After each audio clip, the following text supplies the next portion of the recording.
Hello everyone and welcome back to Nier Reincarnation. I'm G, and for those of you who have played before, you would be aware of the fact that there are certain hidden stories hidden throughout the various levels of the map. So I'll show you one that I haven't done. Yeah.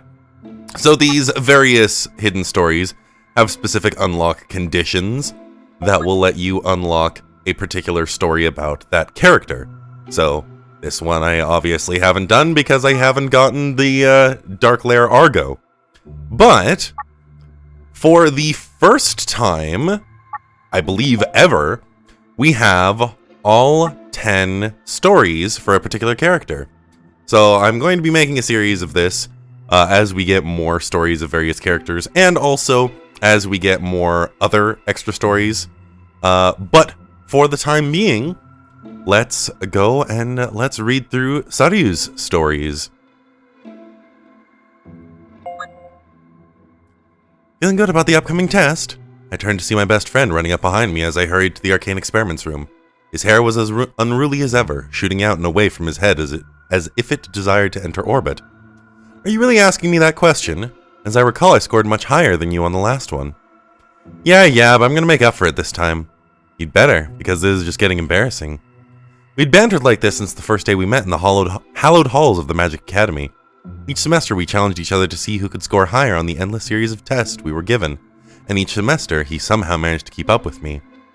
I always found this fact supremely annoying because I didn't see how he could possibly pull off such high scores while also being a complete slacker. This semester's contest was currently deadlocked at 5 wins each, and I'd sworn to study even harder so I could pull away from him before things came to a close. Fortunately, the next test was in my best subject, so I felt confident I would be able to seal the deal. When I reached the experiments room, I found my classmates buzzing around in preparation for the practical exam. Our test today was all about transmutation, changing a thing of one substance into another. It was a tricky problem that required a number of delicate, subtle skills. Students who simply attacked it with raw magical strength would quickly find their efforts ending in failure. As the other students pulled out their various ores and plants, I slowly reached into my bag and removed a sleepy frog. I knew it was a risky move. Frogs are notoriously hard to transmute, but if I could pull it off, I'd certainly have the final win I was looking for. I set the frog on my desk and began casting my spell. Light flowed from my staff and swirled around the animal, who seemed merely bored by the proceedings. As I worked, I began to form an image of the transmuted shape I was aiming for, being careful not to add too much or too little magic. I felt good, confident, almost cocky. But then everything went wrong. The magic I thought I'd conquered suddenly yanked against the reins, and the slow trickle of power became a surging waterfall. A million different colors of light blazed across the walls as my staff began to shake in my hands. "Let go!" cried my professor as she ran towards my station. When I hesitated a fraction of a second, she slammed her hands on the desk and screamed again, "Now!" The moment I released my grip on the staff, the other classmates began to scream. The staff floated higher into the air, whirling like a maddened dervish as it poured more and more magic into the now very much concerned frog. The poor creature began to grow, swelling into the size of a watermelon, then a small dog, then a human. Skin stretched, eyes bulged, scream rang out anew, and then it exploded. That was 3 days ago, and needless to say, I did not win the grade contest with my best friend. But honestly, I have much bigger issues on my mind right now, like the fact I've suddenly lost the ability to control even the smallest magical spell. As I hurry towards my room with my head hanging low, I hear students whispering behind me in the stairwell. "Hey, did you hear about the exploding frog thing?" "I know, it's so disgusting. Apparently they were cleaning gunk off the walls for hours." "Yeah, but do you know who's responsible?" I hear a giggle, then a whisper that sounds suspiciously like my name, and I suddenly want nothing more than to find a nice warm hole to crawl into and live in forever. So sad, she used to be pretty talented. Hey, do you think it's that omen thing? The one that makes you unable to use magic? I don't know, but I hear one of the older kids say the same thing. I knew exactly what they were talking about. We all did. Rumors of the omen had been swirling around the school since the day we arrived. A magic user's power is never more unstable than in the days leading up to their 10th birthday. And if they cannot gain control over it before the full moon rises in the sky, they will never be able to use their power again. I laughed it off when I first heard about it. We all did. But right now, laughing was the furthest thing from my mind, because I'd celebrated my 10th birthday just a few days ago, and now there was only a week left until the next full moon. 5 days until the full moon. The thought of losing my magic terrifies me, but as I sit motionless in the classroom and try not to consider the possibility, my best friend wanders over and begins our usual banter. "Aw, you look down. Did losing to me make me that sad?" Usually I'd let such snarky comments go, But this time I get up and storm off without a word, because I know he'll just laugh if I tell him what I'm thinking. Eventually I make my way to the library and take a moment to breathe in the atmosphere. Bookshelves scrape the ceiling while haphazard shelf placement makes it less organized than an ancient maze. If I'm going to find a clue, if there's some way to undo the curse that haunts me, I'm going to find it here. Not this one. This is no good. Nope, not this one either. I'm concentrating so hard on finding my book I don't even realize I'm lost. And when I finally recognize that fact, I'm so startled that I take an involuntary step backward and collide with a bookshelf, which immediately spins on its axis and sends me crashing through a revolving door. I am floating. Slowly, I force my eyes open and see that several of the tomes which had fallen from the shelf are drifting gently in front of me. Somehow, some way, the books and I are slowly falling down an endless hallway lined as far as the eye can see with shelves. I don't know if there is a bottom or a top. Heck, maybe I'll just float like this until thirst and starvation take me. But then someone speaks. Tell me thy name. Sorry, but who are you? And where are you? And who are you? Try to put some force into my voice to hide my fear, but it all falls apart at the end. I am the keeper of the library. Oh, that's, I've never heard of you. Thou hast intruded upon my domain, and now must answer 3 questions true. If thine answers satisfy me, I shall grant thy most cherished desire. I have to be careful here. Incredibly careful. The first thing they teach you when you arrive at the academy is to be wary of powerful mages. There's strength in their questions, you see, and penalties if you lie. But I also know this is my best and maybe only chance to find the answers I need. Alright then, ask away. What strikes the greatest fear in thy heart? My greatest fear? Well, suppose I'm afraid of disappointing my teachers. Sort of a boring answer, but also very much true. In what dost thou place the most trust? My own power. I mean, I came to a floating hallway to keep it, so I'd better trust it. Thy final question comes.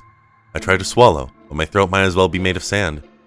What is most precious to thee? Most precious? That'd be my... Magic is what I wanted to say. Magic. I mean, of course it's my magic, but for some reason my mind decides that this is a great time to go running off on its own, and I hear myself say, my family. Oh god. Oh no, I'm in real trouble now. I feel my body come up a halt in reverse direction, meaning I'm now floating up. Expecting some kind of horrible punishment, I squeeze myself into the smallest ball I can and shut my eyes tight. But then... That answer has saved thy life. The next thing I know, I'm standing in the library entrance. At my feet is a book I'd never seen flipped open to a page for a potion that enhances a person's magical ability. Was I dreaming? Am I dreaming? A weird feeling settles over me as I look around at the library. I expect something strange, something higher, but all I see before me is the same quiet space I have so come to love. 2 days until the full moon. I've been busy collecting ingredients for my magic enhancement elixir ever since I found that tome in the library. I feel myself losing strength by the day and I'm panicking. I have to do whatever it takes to secure the ingredients by the night of the full moon. Currently, I'm slogging my way through a dark forest ripe with magic, collecting the various items I need. When my satchel is finally filled to bursting with a supply of herbs, I turn to leave and notice a little butterfly hovering around me. Have I seen this butterfly before? The front side of its gray wings glow faintly. I count one butterfly, then another, then another. Soon the creatures blanket my entire vision, so I swipe my hand through them to clear a path. Ow! A sudden voice makes me jump, and I whirl around in an attempt to find the source. This kid has no idea who's talking. Yeah, she seems like a real dum-dum, alright. Laughter ripples out before me in waves. I suddenly realize the source of the voices are the butterflies themselves. At that moment, I remember where I'd seen them. The textbook I was glancing at back at school. These are no normal insects, but instead beautiful, cruel creatures that feed on the darkest parts of the human heart. And if you inhale their scales, you are subjected to an increasingly horrible set of illusions. This isn't a place for a loser like you. Oh, did that make you feel bad? It's true, though, you useless little witch. After a theatric series of insults, the butterflies gather in one spot, almost as if they are a single organism. Then they take a shape of a human, one I know all too well. I'm disappointed in you. A witch without magic has no value to anyone. It's my alchemy, Professor, and while I know it isn't real, it looks and sounds exactly like the actual thing. As I stare in horror, the insects transform into classmates, villagers, and friends, each one pelting me with horrible statements. And then, what's got you looking so miserable? It's the boy, my best friend. No, not this. You've always been ugly, you know that? Plus, you're always arguing with me over one thing or another. Still, you've got good grades, which is why I keep pretending to be your friend. My eyes fill up with tears. You would never say something like this to me. Never! And yet, what if he's been thinking such things all this time and never told me? Without magic? Useless. Just another dumb little witch. So, bye. I let out a strangled cry and reached for him, then stopped myself. This isn't real. These are just creatures taking his form in an attempt to eat my heart. Even if he did think such things. I won't lose to you! I grip my staff in an attempt to launch a fireball, but I'm rewarded with a tiny poof and a pathetic spark instead. Was this actually happening? Was my magic really so weak? My best friend cackles madly at my shocked expression, then slowly dissolves into a mass of swarming butterflies. But just before he fades completely, he gives one last twist of the knife. There's no place for you here. There's no place anywhere. Tonight is the first night of the full moon since my 10th birthday, the last chance to get my magic back before I lose it forever. Warm rays of sunset light beam through the window, guiding me as I walk through the dusty corridor. Suddenly, I hear the horrible sound of stone scraping on stone behind me, and I realize I found what I came for. Got you! The potion recipe in my book said I needed to secure the heart of a massive stone golem before nightfall. I had come to this crumbling manor to find one. Suppressing my overwhelming desire to run, I reach into one of the hidden pockets of my robe and withdraw a small arcane pearl I'd created for this very moment. I'll see you in hell, buddy! I scream as I hurl the object into the oncoming creature. There's a bright flash of light followed by a deep rumble that echoes throughout the manor. But then, oh, that's not good at all. When the smoke clears, the golem is unharmed. My precious pearl didn't even slow it down. As my legs begin to tremble, it presses me up against a wall with its massive bulk. Its eyes peer down at me from the ceiling, questioning, unblinking. Then it raises one enormous hand and prepares to bring it down, ending my life as a tiny little splat on the floor that no one will even recognize come the morning. This way! As a familiar voice cries out, a bolt of lightning knocks the golem's killing blow aside.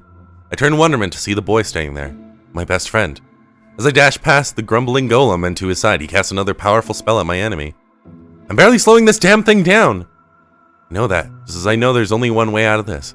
I'll tell him to run and save himself while I distract the creature. But before I can speak this plan aloud, he holds his staff out and blesses me with a familiar crooked smile. Here, he says in a low voice. Hold my staff, we'll hit this jerk with a combined spell like we learned in class.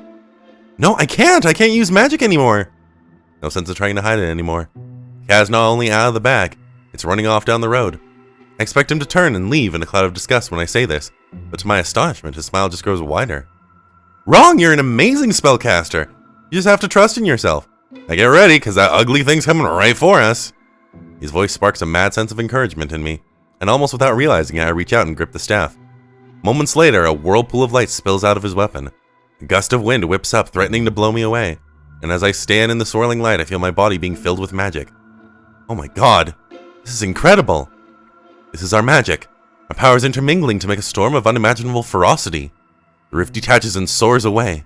Walls crumble, pillars explode, and at the end of it all, the once mighty golem is nothing but a heap of rocks on the floor. How did you know I was here? I ask as I dust myself off. You'd been acting weird lately, so I peeked at your notes and saw something about creating an elixir, as well as the location of this place. He pauses for a moment to dislodge a small pebble from his shoulder, then looks at me again. Say, do you remember what our professor said about mages and witches having really unstable magic at the age of 10? What? Yeah, it's the whole thing about us losing our magic is just a superstition, but it's based around the fact that the stuff tends to run amok at this age. As his words settle over me, I realize my magic worked perfectly fine when we cast the combined spell. So, you know I was upset about all of this? Yeah, and I was worried. His voice is both gentle and warm, and I have to resist a sudden urge to burst into tears as I hear it. Shame rises in my heart as I realize how stupid it was to think this friend might have abandoned me if I lost my magic, when the whole time he was more concerned about me than I ever imagined. Thanks, I manage as I pull my hat low over my eyes. I don't want him to see me like this, but he just bursts out laughing. Hey, of course! You're family, after all. Family. Well, I'm happy to hear him use the word. I'm not exactly sure how to feel about it. Hey, so let's get out of here, yeah? Yes, let's. As we walk home beneath a shimmering full moon, I deliberately take slower steps than necessary. Also, the moment might last just a little bit longer. She's such a hard-working girl. She was raised in a school for budding magic users and ended up with top marks in her class. It sounds like her friends relied on her a lot to make sure they pass all their various tests. And yes, she's stubborn and a sore loser and also seems cursed with unusually poor luck. But she's a good kid on the inside, so people like her. I mean, she works with people to set up festivals, sends cookies to the folks on their birthdays, and even sneaks off school grounds on occasion. Also, I heard there's one friend in particular who is slowly becoming very special to her. Ooh la la. School life. Almost makes me want to go back and experience it all over again. Still, I have to wonder why earnest and hardworking kids like her always seem to end up with the most tragic fates. Look, when I said yesterday that the legendary mage's staff wasn't right for you, I wasn't trying to be cruel. You ran off before I could say more, but I was going to tell you about another staff that would suit you way better. Kind of mean, you know that? You never listen to what I have to say, and you're always bursting into tears at the slightest thing. Yeah, you think I'm the mean one, and I just want to ask, why? I mean, we've been together for so long, you know? Thought we were closer than all that. Maybe I'm just not wording things right. If you're okay with it, then...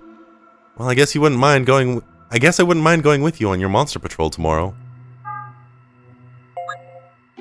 The day I've long dread has finally arrived. I have been drafted. They must be desperate for bodies indeed if they are turning to me. In the 3 years since my husband died, people have spread no end of slander about me and my child, claiming you use forbidden magics. The cruel gossip has turned us into pariahs, and if I leave for the front, I fear my sickly child will not survive. But the draft is absolute, and I cannot go against the Academy's teachings. All I can hope for now is to come back alive and healthy so I might reclaim our old life. But listen to me go on. What power can a mere war hold over us anyway? I can imbue a doll with magic so my child is never lonely, and summon a golem to protect the house so no evil can come inside. Just wait for me, my darling. I shall be with you soon. As their path of vows neared, the two fell silent. My heart is beating so loudly in my ears. I wish Kyle would say something. Dorothea glanced over, stealing a glimpse at the childhood friend who had now grown so tall. It was hard to imagine he was the same rough, mischievous boy from all those years ago. Instead, she saw the attractive profile of a young man brimming with both stubbornness and kindness. I can't believe we'll be making our promises now. An odd feeling overcame her, as though the magnitude of what was occurring had finally dawned on her. She could feel the hair standing on end, and it was delightful. Brilliant flowers stood in bloom waiting for Dorothea and Kyle, almost as if they were the only people in the world. The next thing Dorothea knew, the hand holding the envelope was shaking. It didn't feel real, but the stupid, overly ostentatious design on the summons from the school was a horrible reminder that the war was no longer a distant matter. The first person Dorothea thought of was little newborn Lou, followed closely by her sickly husband. The front lines were far away, and that was precisely where a powerful witch like herself would be sent. The chances of returning alive were so small she didn't even want to consider them. Despite the tears welling in her eyes, she signed the summons and threw it into the sky, where it turned into a butterfly and soared away. Images of a town burning to the ground in the previous war flashed before her eyes. In that moment she decided she would do anything to keep the city in which her family lived safe. Anything. Greetings. We are contacting you in the hopes you write a story which will be loved and cherished by school children everywhere. Our ideal mage has a desire to improve, has fulfilled and upheld the vows, and is ready to use their magics to assist others. We believe you fit this description perfectly, so we would like you to write about your journey to becoming an excellent mage. We need a passage the children can empathize with, one that demonstrates hesitation and fear, yet also contains the courage to stand up and face destiny. Naturally, we hope this will have the children wanting to emulate you. We'll contact you with more details at a later date. For now, we eagerly await your favorable reply.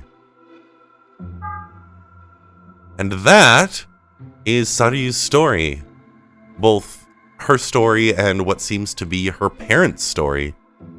So, as we get more and more of these, I will be reading more of them. As you can see, we've got some of various bits and many of the original 12 chapters.